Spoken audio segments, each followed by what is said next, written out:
mtumishi wa Mungu Mfalme Zumaridi. Mheshimiwa John Pombe Magufuli, nimesimama katikati ya madhabahu hii kusema iliyo kweli na kutoa ukweli wa Mungu aliyeweka makao ndani ya Zumaridi kwa yale aliyoyatenda ndani ya mtoto aliyo mbele yangu hapa. Mtoto huyu alianza mateso au alianza kuumwa au alianza matatizo akiwa na umri wa miaka 2, ndugu mheshimiwa. Lakini si kwamba nilikuwa simuombi Mungu, si kwamba nilikuwa sisali, nilikuwa nasali, lakini sikupata msaada aina yoyote. Alibatizwa, alipata kipaimara akiwa ndani ya mateso kabisa makubwa. Miaka 2 hiyo hiyo akaanza matatizo. Nilianza kuhudhuria hospitali ya Bugando, lakini mara kwa mara daktari alikuwa akinipokea mara kwa mara, Dr. Igenge. Ninaingia odini, alilazwa zaidi labda ya mara 10 na pale pale nilikuwa akitoka hospitali. Jina la hospitali alikuwa anaitwa Tekela George Feliciani. Si kwamba labda nilikuwa nasali, nilikuwa namuomba Mungu, lakini vile vile nilikuwa na kwa waganga ninaenda kwa sababu msaada nilikosa. Lakini baada ya mtoto huyu, maisha yake sasa, Mheshimiwa Rais, huyu mtoto maisha yake alikuwa ni binti ambaye ni mkubwa. Nimekutana Mfalme Zumaridi akiwa na umri wa miaka 18, kuanzia miaka 2. Kwa miaka 16 akiwa na mateso, akiwa halali, yani halali, hawezi kupata usingizi. Tatizo gani? Matatizo sasa leo kwa kisumbuliwa. Alikuwa tukienda hospitali, vile vile majibu walikuwa hawezi kuyatoa sawa sawa. Lakini wanasema ni kansa ya ngozi, mwili vile vile ulikuwa umeoza.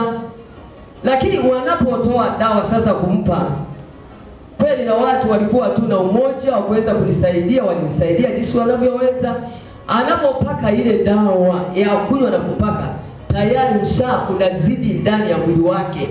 Kwa hiyo alikuwa ameoza, alikuwa ananuka mpaka nakutana na Mfalme Zumaridi bila majibu ya hospitali, bila majibu ya waganga. Loliondo nilienda, sikupata majibu. Nilifika kwa Mfalme Zumaridi mwaka 2012 mwezi wa 5 tarehe 21, nikakutana na mfalme katikati ya madhabahu. Nilikuwa simfahamu kweli kabisa. Mimi ni mzaliwa wa Sengerema, nimekulia Sengerema, ni Msukuma original, babangu Msukuma na mamangu Msukuma. Basi Mfalme Zumaridi baada ya kusikia katikati ya madhabahu, alitamka kwamba kuna mtu mmoja ameingia katikati ya hema langu, lakini amehangaika sana na mtoto, akijua ni mtoto wake, lakini kumbe sio mtoto wake, ni msukule. Tayari mimi sasa sikutambua kwamba natembea na msukule, lakini watu waniambia pita mbele. Nilipita mbele. Hapo Mfalme Zumaridi ambaye ni Mungu wangu alitamka, ninakufuta machozi katikati ya madhabahu.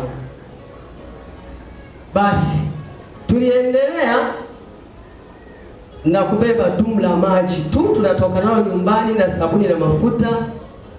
Anamuombea Neema ambaye sasa hivi Neema, kipindi hicho alikuwa anaitwa Tekela George, sasa anaitwa Neema George. Aliendelea kuombewa maji na mafuta na sabuni. Alikuwa akinywa maji na kuoga na sabuni, kuogea na kupaka. Basi paka alivyotumia vitu hivyo ndani ya miezi 3. Kwanza ile siku tu nafika, baada ya kuwa amemwombea katikati ya madhabahu, mwasho uliisha. Ndani ya miezi 3 tayari ile kuvuja sasa usaha ikawa imekoma. Lakini maisha yake alikuwa anakaa, akiamka tu asubuhi anachukua maji ndani, hatoki nje. Anachukua maji, anaoga, anaweza kuoga, anakaa kwenye kona, anachukua chupa na mfuniko wake ya plastiki, anaanza kuchukua ule usaha na kuweka kwenye maji na kuweka kwenye chupa.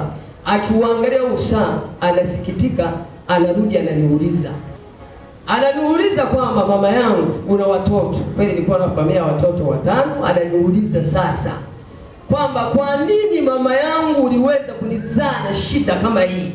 Kwa nini wengine wanaiona dunia, wanatoka nje, wanaenda sokoni, alikuwa atoki? Nilikosa jibu la kumjibu. Lakini vile vile mimi kama mimi nilimuita mno Mungu. Niliangalia mno juu kwamba Mungu, kwa nini unipa mtoto huyu? Kwa nini usipasue hata ardhi nikaingia nisionekane katika uso wa dunia huu, ili nisimuone mtoto huyu hapa aliyekaa mkono wangu wa kulia? Lakini sikupata majibu yoyote, na niliendelea kuishi kwa taabu, kwa mateso. Nilipofika kwa Mfalme Zumaridi sasa, nikapata majibu yangu, nikapata amani. Baba akaendelea kumwombea. Ndani ya miezi mitatu tu tayari nikaanza kuishi kwa amani kabisa, kwamba ni kweli mwanangu anaenda kuponywa na Mfalme Zumaridi ambaye ni Mungu amekaa mahali hapa. Ainuliwe Mfalme Zumaridi. Basi aliendelea hivyo, lakini sasa Mheshimiwa Rais, ni kweli kabisa watu wengi wamepita labda mahali hapa wamesema tunaumia sana, labda kama sisi ambao tuko tunapokea simu tunaumia. Matusi yanayotoka ndani ya mitandao si kama ilivyo, si kama ilivyo. Sasa hivi mtoto huyu labda anaweza nikasema kwamba shuleni niliwaomba walimu. Alikuwa anasoma shule ya Bugando, mwalimu alikuwa ni Mwalimu Nyanda, nilienda kusemezana naye. Alikuwa anamwachia, anakuja saa 6, anarudia kuoga, anaenda shuleni tena anasoma kidogo anarudi, na mpaka akafeli darasa la 7. Lakini akasema mimi mama, sina haja hata ya kusoma. Sioni umaana, kwa sababu hakuwa na amani na maisha. Amani ya maisha ya mtoto huyu, uzima wa mtoto huyu, amani ya familia ni Mfalme Zumaridi ndio ameirejesha katika familia yangu.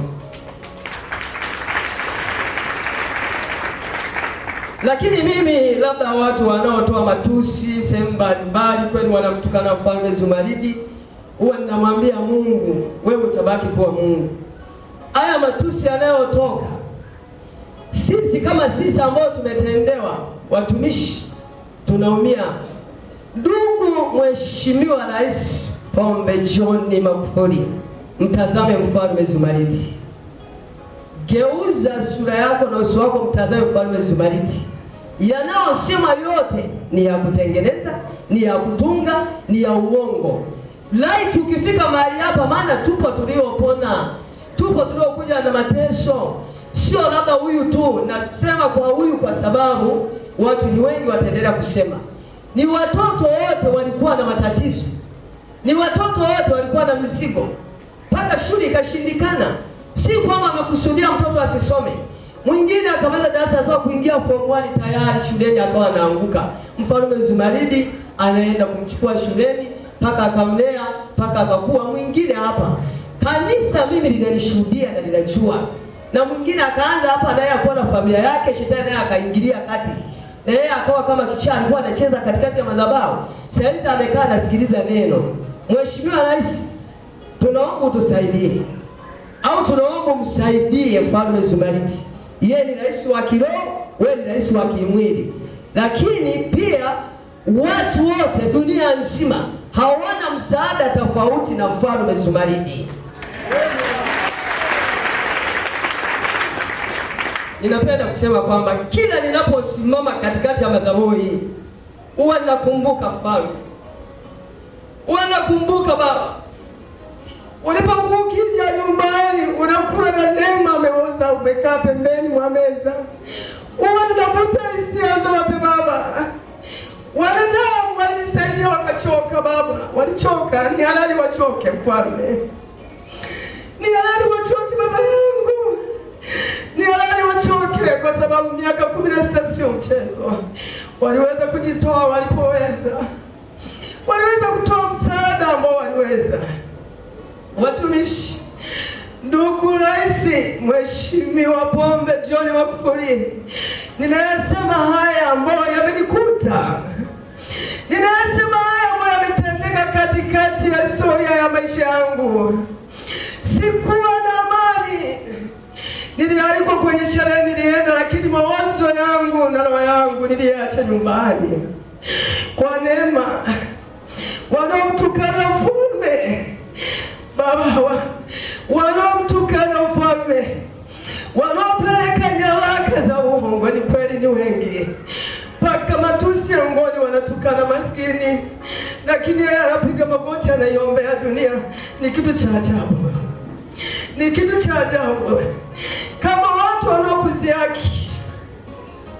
watu wanaokutukana, lakini wanapiga magoti Mfalme Zumaridi ambaye ni Mungu wetu wote dunia nzima, anaombea.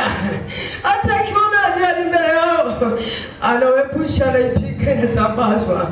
Si mwanadamu, Zumaridi sio mwanadamu. Acha tumuite Baba kwa sababu aliyembeba ndani ya kifua ndio alileta ngozi kwa neema mpya.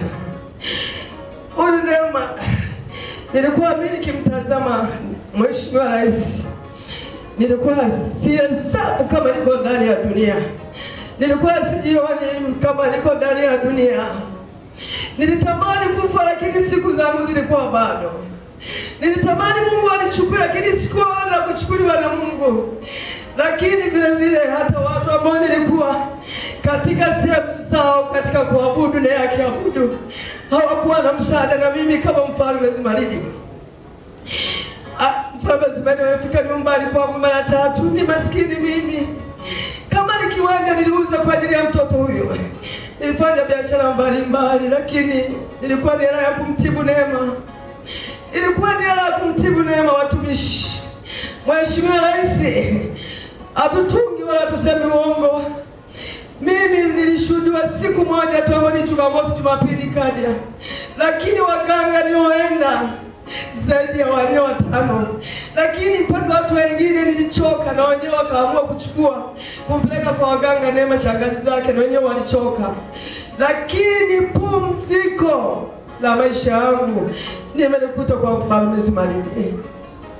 Nimelikuta kwa Mfalme Zumaridi. Nimelikuta kwa Mfalme Zumaridi. Baba, nisaidie Baba, nikutumikie. Niko chini ya Mfalme Zumaridi. Mheshimiwa Rais, niko chini ya mkono wa Mfalme Zumaridi. Lakini watu wanapotoa matusi tunaumia mno. Tunaumia mno. Hata unaweza ukaongea hata ndani ya nusu saa, lakini huwezi kufanya chochote, unamwachia yeye kwa sababu ni roho zake. Ainuliwe Mfalme Zumaridi. Mheshimiwa Rais, Mfalme Zumaridi sio mwanadamu. Mtoto huyo alikuwa anakaa kitandani, anaweka neti, maskini. Hayo ndio alikuwa maisha yake. Enzi zilikuwa zinamfuata, anaweka neti, anaweza kulia humo ndani ya kitanda. Anaweza kulia nje, lakini akilia tu nisikimfuata, anarudi kitandani. Lakini Mfalme Zumaridi ambaye ni Mungu akuona shida, alikaa mezani, anakula chakula. Nilisema huyu sio mwanadamu wa kawaida, ambaye kiongozi aliyokuwa kimongozo tangu utoto wake hakuwahi kusogea, hakuwahi kufanya hayo. Baba, wanaokutukana kweli hawajui, tunaumia. Matusi yamekuwa ni mengi, kweli ni mengi. Napenda labda kusema kidogo kwa Watanzania wote wenye mateso ya shida mbalimbali, wote ambao wanatabika. Ndugu Mheshimiwa Rais, unaweza ukabeba hata 2 tu wanaokuhusu kuwaleta kwa Mfalme, wakiwa na taabu, wakiwa na shida. Utamwona Mungu aliyeweka makao ndani ya Zumaridi, hajajificha.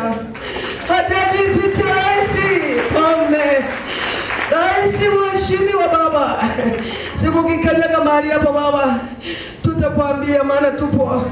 Tutasema maana tupo. Tulikuja tumeoza Baba. Tulikuja tunanuka. Tulikuja tunapata na hizi. Sasa Baba tunaenda kuvaa nguo. Tunavaa nguo Baba. Tunavaa nguo Baba. Kweli Baba, wanaokutukana Baba wajui. Nikimwangalia kama mtoto huyu Baba, sina cha kukupa. Sina hata hela, ni maskini. Sina hata chochote Baba. Alinifilisi mtoto huyu, tulifilisiwa mpaka viwanja jamani. Tunaishi nyumba ya ajabu sababu ya kutafuta uzima, lakini hatukupata. Tumeupata kwa Mfalme. Kwa nini wamtukane? Kwa nini wamtukane? Kwa nini wamtangatangishe? Siku 2 anaenda kule jamani. Watu kweli hapo wanasononeka wanapomkosa. Maana kila mtu akija anamtaka Mfalme. Lakini Baba amekubali tukushuka chini yao na anawasikiliza. Watumishi, Mheshimiwa, msaidie Mfalme Zumaridi, mtazame, mgeukie. Wengi kanisa nzima huko, hata mimi nilikuwa na ya kwangu ambayo amenitolea, lakini wanaomtukana Baba wewe wajua, siwezi kusema chochote. Mfalme Zumaridi, utukuzwe Mungu wetu chini ya jua. Tunaujua Baba ukweli wako, tunaujua kabisa kwa wewe ni Mungu. Kama Neema umempa ngozi mpya, alikuwa na kansa Baba, lakini kansa madaktari walishindwa. Walipima kacha Baba kuzipeleka Marekani, lakini hawakupata majibu. Paka wewe Baba ndio daktari. Mfalme Zumaridi, amen ya Mungu, umekuja kumpa uzima Neema. Amechiona yuko duniani, anavaa, anatembea, anaweka mpaka kucha rangi ya kuwa na amani ya dunia. Watumishi na kila nikisema hapa nakumbuka mengi. Wanakumbuka mengi Baba. Najua wengi wanaotabika kama mimi nilivyokuwa natabika. Najua wengi wanaolia wamekamatwa na shetani. Msaada wao ni Mfalme Zumaridi, waje tu atawapokea. Waje tu atawapokea. Waje tu atawapokea. Dunia, Tanzania nzima na dunia nzima. Rais, tunasema maneno haya kutoka ndani ya roho. Ni yale ambayo alikuwa anatusibu. Ni yale ambayo alikuwa tunayo Baba. Ni yale ambayo alikuwa anatutesa. Ni yale ambayo alikuwa anatuhangaisha, hatukuwa na msaada. Msaada wetu ni Mfalme Zumaridi ambaye ni Mungu wetu chini ya jua. Ni Mungu tutamuita mahali pote, kwa sababu tumemuona. Tutasema kweli yake, tutasema tumekuwa mashahidi. Ngozi ilikuwa imeoza, akaweka mpya. Hakuweka mwanadamu, wangeweka hata wale kama ingekuwa ni mwanadamu. Ameweka Mungu aliyeweka makao ndani ya Zumaridi. Mheshimiwa Rais, namshukuru Mfalme Zumaridi ambaye ni Mungu wetu chini ya jua. Ndio Mungu wetu ambaye atatupa uzima, atatupa haki zetu, atatupeleka mpaka katika ufalme. Ni Mfalme Zumaridi, hakuna mwingine. Ni Mfalme Zumaridi. Amin. Kwa mawasiliano piga simu namba 0658 543165, 0768292116, 0766500374, 0742036037 au 0788658966. Pia usikose kufuatilia chaneli yetu ya YouTube kupitia Zumaridi News TV.